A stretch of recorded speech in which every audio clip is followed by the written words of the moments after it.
Greetings, folks. This is Scott, and you're tuning into A Woman's Place, the podcast where we break down all the policies and politics that affect the 51%. That's right, women are half the U.S. population, and Ashley and I are here to give you the facts about how today's events are affecting them. Find us on Spotify, Apple Podcasts, Amazon, YouTube, or wherever you get your podcasts. Good morning, Ashley Brown. Good morning, Scott Osborne. How are you? I am excellent. I sometimes say I'm better than I have any right to be. How are you?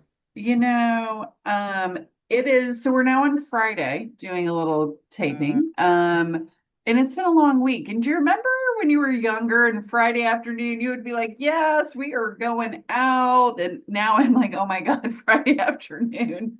Can I just pass out? Yes, it's true. I know. It is true, but Florida's beautiful this time of year. The weather Silence is of nature, absolutely glorious. gorgeous. And for the record, I called it last June we were going to have a no hurricane season year. That's why I'm wagging my finger at you. I said no hurricanes this year, nothing, and I'm telling you, it's not coming in the next 10 days. And I don't know. I wasn't a betting person, but I should have been betting somebody about it last June. Well, thank goodness. That would have just been Yep. like the cherry on top. Over the edge. I know. So I am so excited about our topic today. Oh, you need to get a life, Ashley. God, No, that I'm is so excited about it too. That was true. not meant snidely. I just thought, maybe she needs some more excitement in her life. I No, don't know, kidding, my friend. listeners, that's Just a kidding. little mean. Just kidding. Yes, this is good. This is one, but here's why. Remember how we came up with this? Because we sort of said, what's the overarching? We're watching the news and social media and whatever the equivalent of the front page is now all the time of a newspaper that doesn't really exist so much. And it's like gender issues, gender, trans, LGBTQ, gender, wife roles. It was like constant. And we stepped back and said, wait a minute, maybe we should sort of talk about that, why it's exploding. This is not, I would say, normal. I mean, certainly in my life, it has not been like this where so many things that are not inherently gender related seem to have that embedded in them, you know? Well, and it just seems to be driving so many conversations and so many, and it's used in for fear, for baiting, for like all of the things of like why is Well, it it's used wild, but I mean, it shows up because recently we had, I mean, book banning, anything that talks about certain kinds of roles, certainly LGBTQ issues. So we've had a lot of that issue. We've got all sorts of trans backlash, which is kind of spreading a little bit into LGBTQ backlash in some places, but certainly that. And we've certainly got all kinds of the anti-DEI, which we've done a show and talked about. So that's not just gender, but it has a lot of pieces of gender. We've talked about how in medicine now and birth control, and of course the whole reproductive health angle, which has gender embedded, that seems to woke legislation, which woke, of course, is this very general, broad term, but often it's got gender issues embedded in that. We had, I want to say Paul, but his name is Pete Hegseth, isn't it? Our Secretary of Yes. Defense, and his whole speech to the generals, etc., which had a lot to do with male and female standards. And I'm like, how is it that all these things are coming up with gender? And by the way, we probably should say we have a talk on women in the military and military standards with Nancy Parrish of Protect Our Defenders. So people should check that one out. That's just a little plug for another topic. Yeah, no. So, what can we start with can we Why? begin with the beginning, so to speak? What is gender identity? What do we mean when we say that? Well, it's interesting when we talk about it, and I think when most people talk about it politically, they're really talking about one, the social roles. So what is it that women do? Is it domestic or are men doing things? And with those social roles come a basket of kind of external behaviors, how you manifest gender. Typically, that's things like clothing, hairstyle, but also things like speaking style, body language. All of these things are gender coded. Then, of course, you have more practically roles in the home, roles in the workplace, leadership roles, all of those kind of social constructs. And then, depending on how it's used, people sometimes are talking about biology and people who are trans and people who may be transitioning or gender fluidity. So the damn topic is just so broad from the really pure biology. What does it mean to be trans? From a biological perspective, what does that look like to people choosing their own pronouns, Mhm. to all the social trappings, why we're wearing what we're wearing, which men would probably not wear in American society today. That kind of just external manifestation. So, gender, it just encompasses all of this stuff, which is one of the reasons why I guess it can be used so much and thrown into so many conversations. But I think now what's interesting is, and this is not just in the US, but we're having this sort of return to more quote unquote traditional patriarchy.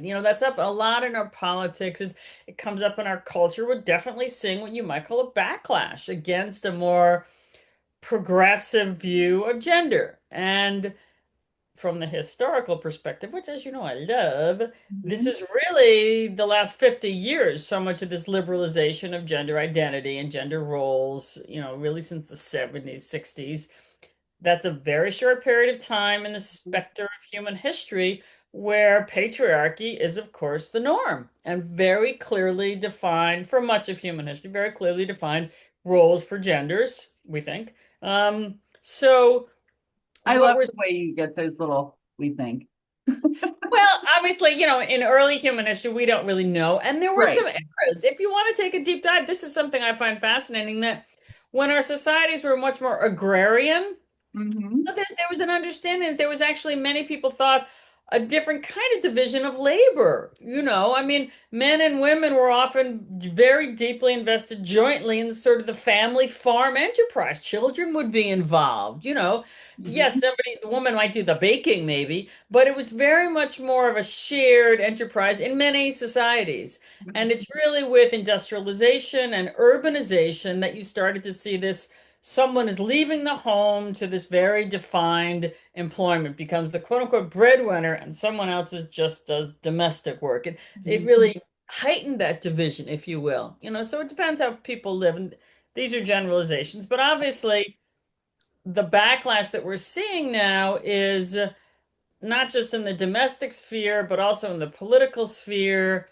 I mean, I think of it in some ways as patriarchy saying, well, wait a minute, we've sort of loosened up for the last 50 years and we're not really sure we like this. Can we go back to the way it was kind of Hmm. thing? This talk about traditional family values. What would you think of when someone says traditional family values? That in and of itself is a code word. Like, whose family? Like, what are we talking about? And whose definition of traditional? Well, exactly. Right. Except, But it's right. ethnically, it's era. It's so what does that mean? Usually the code is kind of male breadwinner, woman at home. Everybody has their clear gender identity and their clear division of roles and responsibilities. The man is the quote unquote head of the household. I Mhm. mean, look, it's not very long ago that people would actively talk about it. Every forum you filled out was like, who's the head of the household? Mhm. I mean, I don't see it so much now, but that's a thing. Well, and in data, we still report it that way. Is it a female head of household? Is it a, Right. male head of We household? really So yeah. we look at gender for that kind of thing. But let me say this. Let me back up and say patriarchy is not a dirty word. It's not a political word. It is literally a term that describes social and sometimes economic structures where men have leadership positions. So we exist in patriarchies virtually everywhere, and patriarchy really requires a pretty strict gender binary. This is why now we're seeing so much opposition to trans people, for example, or gender fluidity. You know, I, I sometimes think, why is it that trans people seem so threatening? I mean, the number is in American society very, very small. I don't remember exactly how many. Maybe you have it, but it's very small. This is not It's something that, less than 2%. yes, thank you. Yeah. It's not as if suddenly our society were about to be turned upside down by people changing their genders. It's very small numbers. So you might arguably say, why is this so seemingly disturbing, threatening, challenging? But a big part of it is because patriarchy requires an established binary that men do these things and have a certain role, and that is fixed, and women do these things, and that is fixed. If you start to say, well, let's play with that. Let's be more fluid. Maybe men can do women's things and women can do men things and people can change. Then how do you support the traditional notion of patriarchy, which says men get these things? They're in these particular roles. They have these privileges or these benefits or maybe these costs, but they have a particular role because they're men. If people turn around and start saying, well, it's fluid, what props up the justification for patriarchy? And this is, people don't always talk about it this way or think about it this way, but clearly that's part of what's underneath the surface of this. When people talk about returning to traditional families or values, that's a lot of what's embedded in it. Well, and I think for decades, this gender ideology, and whether it was with the LGBTQ community, with women's access to healthcare, and it was used as a political weapon, for lack of a better word, or a political tool to kind of get the base excited. Do we Mhm. feel like the dog caught the car, kind of? You know what I mean? That's an interesting one. Yes, because certainly it can be used. And I would say, I was going to say first on the kind of quote unquote left and the right, but because both sides, political actors can appeal to a base. On the right, if you see this as threatening to maybe your religion or the family values that you believe in, then you can use that. On Mhm. the left, especially things like reproductive rights, etc., the specter of losing those rights has also been used by politicians for fundraising and such. So it can certainly be used. Is it now been used so much that it's catching up and it's being shoved into everything? Well, I'd have to think about that. Certainly, it's possible. We are seeing it in so many ways. I really do think this is one where the existing power structures need to have justification for male dominance. That's what patriarchy says. You have assigned roles, and that is being challenged, as I say, for the last 50 years and really in very recent years. And I wanted to say people, but many people are now feeling they're not happy with that. That's a very diplomatic way of describing the opposition to it. Right. But And I think, no, go ahead. well, and you think like what was the tipping point? Was it the pronouns? Was that the tipping point? That I that was think the like pronouns the right. I mean, in part, I think pronouns also touch on something else, which has been out there, which is kind of quote unquote political correctness, and the sense of there's police what you can say and do, and people feel very uncomfortable making a mistake about something that is just so innate to them. And in a way, I often say this, I kind of empathize. I mean, I don't know, picture some older person for whom pronouns were just automatic. You don't Right. think about that. Right.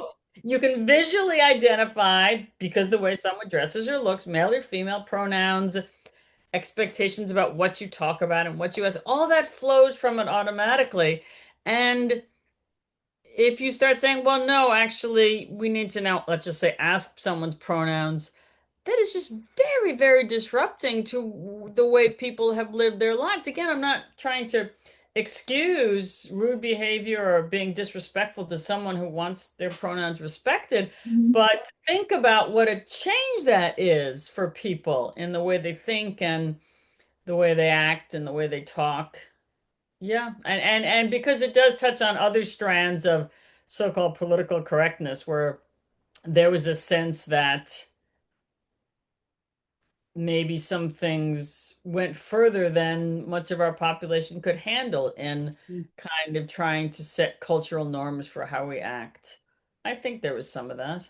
Well, and I do think there's the we evolved and behaviors that were once considered normal behavior were then thought to be, especially I'm thinking about women in the workplace and how they were treated, sexual harassment, and that whole piece of like, no, it's not okay to do this anymore. So you just wonder, and I think that you're right. All of these things play in, whether it's discomfort, whether it's I don't like all the changes and the dynamics of the power structure. So, and instead of figuring out ways to talk about it in a reasonable way, we've just gone with complete division because that's easier, right?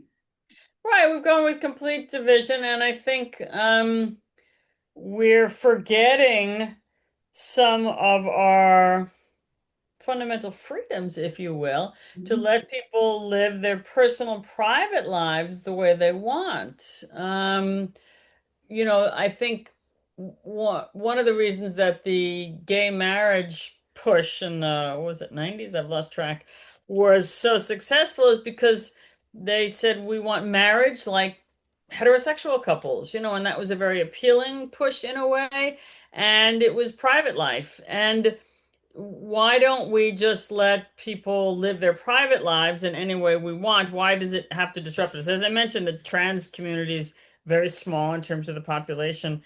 That's is so threatening. And the only reason, again, that I can come back to is because once you have people choosing, we use that term lightly, gender, then it just throws the whole notion of preordained roles out the window.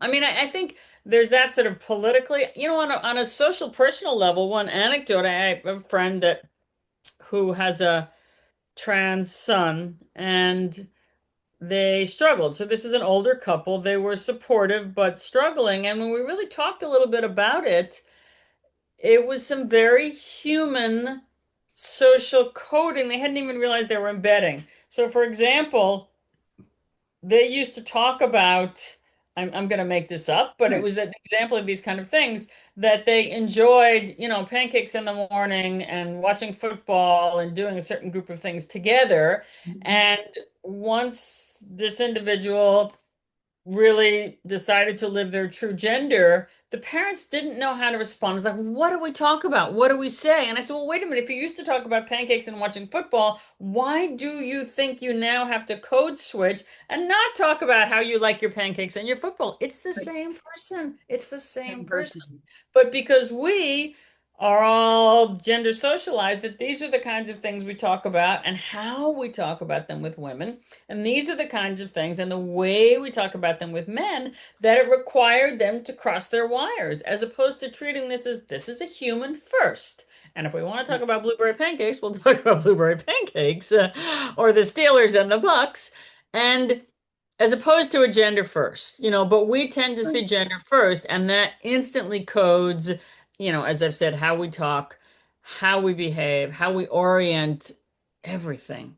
And So I think that interesting. is very destabilizing. And again, I understand that is very destabilizing to many people.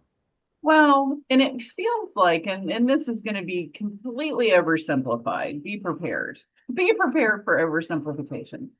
That people's discomforts, no matter who it is, and our unwillingness to have that vulnerability to say, I'm just really uncomfortable and I don't know how to talk about this or I don't know what it Mhm. means. Mhm. Mhm. This continues to lead to not moving forward with issues and things, but keeping us kind of just in this state of flux of we're going to demonize things that make us uncomfortable instead of getting to understanding or even being able to say, okay, I understand and I'm still, it's not my cup of tea and I don't agree with that, but I'm going to go ahead and live my life over here. You know what I mean? Yeah, I know. I think I do. Our society in general is not great at accepting and recognizing ambiguity and Mhm. discomfort. We're Mhm. very competitive, at our core, kind of American society. And Mhm. for people to say, gee, I really, I'm not sure I know how to handle that, with vulnerability and openness and have that conversation. That's hard, for most people, and whether it's their Mhm. personal life or certainly people they don't know very well, we just don't have that modeled for us a lot. I mean, many people have gotten better and evolved, but we don't see that a lot. We have a very judgmental, competitive kind of society at its core. And so to express that ambiguity, I don't know what this means, and be okay with that is Mhm. hard for us. I think there's another thing though that's behind some of this gender, gender, gender everywhere. Let's revert to Right. traditional family structures. And that And is, woke, woke, woke. Sorry. right. And we Saying talked about this in some other shows a little bit, but because of the fundamental change in women's roles and men's roles, especially in the US, but in other countries as well, then women have a level of independence now economically. They are not dependent in a very practical sense Mhm. on the institution of marriage to survive. That was what the historical bargain was, that, men would provide for, take care of women who would then have a basket of roles around child rearing often. And that was a bargain, and you could say arguably in many societies and for many people it works. There's nothing wrong with the division of labor inherently. There's nothing wrong with that. But that was the implicit bargain really up through, I'd probably say my mother's time, and that was very much part of her life. She's in her 90s now. But certainly, once that broke up and women now have education, economic independence, not parity, as we've talked about, but economic independence, they don't depend on marriage to provide that. Marriage has to come now in the West as a love marriage. You want it. There's a partnership, there's a connection, there's other things men are bringing to the table. That dependency, which guaranteed men children, family life, all these other kinds of things, that snapped. Mhm. And really, for one of the first times in human history, men can't control whether they have children or not. Women don't, quote unquote, need them there. You do not have that dependence. And that's not a personal statement of, women needing men on a personal level. But just from a pure economic and social perspective, the institution doesn't provide that. So I think for many men, that's a very threatening, challenging, hard place to be. Something as very simple as family life now that always came with them just pretty much having a job and nothing else. That compact is broken, and we don't have a new one in its place. And that's historically quite interesting. Well, and then that talk about a perfect storm of uncertainty and um, ambiguity and all of the things that we just talked about that make people uncomfortable. I'm really excited about another upcoming show that we're going to be taping talking about men and, Yes. just talking about, we obviously talk about it from the state of women in a women's place, but men are struggling and dealing with what is their role, what is their place, and how do they do. And I think that that's going to be interesting to layer in. I do want to talk a little bit about some of the other kind of backlash pieces and what we're seeing. And it's not just being used as political weapons, but we're seeing more of the um, white nationalism and that piece kind of bubbling a bit. And again, how much of it that we see on social media and that, where's the reality of how much of it is happening? But I feel like gender identity is really tied into that as well. Yes. Yeah, it does get tied into that. And let's be real, this is not the first time that this has happened. Right. We're all familiar with World War II and other times and in other societies where anyone who is seen as outside the norm, quote unquote deviant, and I don't mean that like, deviant Right. behavior, but just, outside the norm, that can be a scapegoat for political systems that are veering toward authoritarianism. Very useful for xenophobia. This is the other. So that playbook absolutely can be used. People who have I'll just say, lifestyle or have choices that are seen to deviate from what is appropriate, correct, whether that's, racial relationships, gender relationships, that's always going to be, or at least as I'm familiar with, it's always in history been wrapped up with an authoritarian and sometimes xenophobic playbook. So that's going to be very interesting to watch, Ashley. Well, yeah. So we have a couple of things in the show notes, a couple of articles, links to to topics. But what do we think are our takeaways other than awareness always? What other takeaway would we have for this, Scott? I always say keep things in the historical perspective because I think that helps.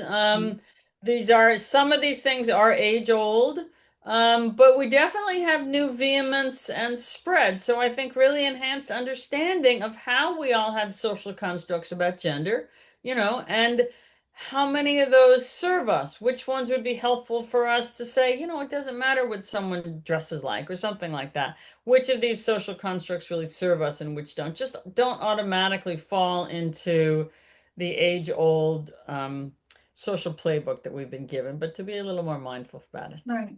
And then be willing, and I always go to, especially when we look on the political landscape, have we solved the healthcare crisis? Have we solved affordable housing? Are people making a livable wage? We didn't talk about if this is being used for distraction in many senses. Yeah. Yes, this is So, shiny object, very threatening.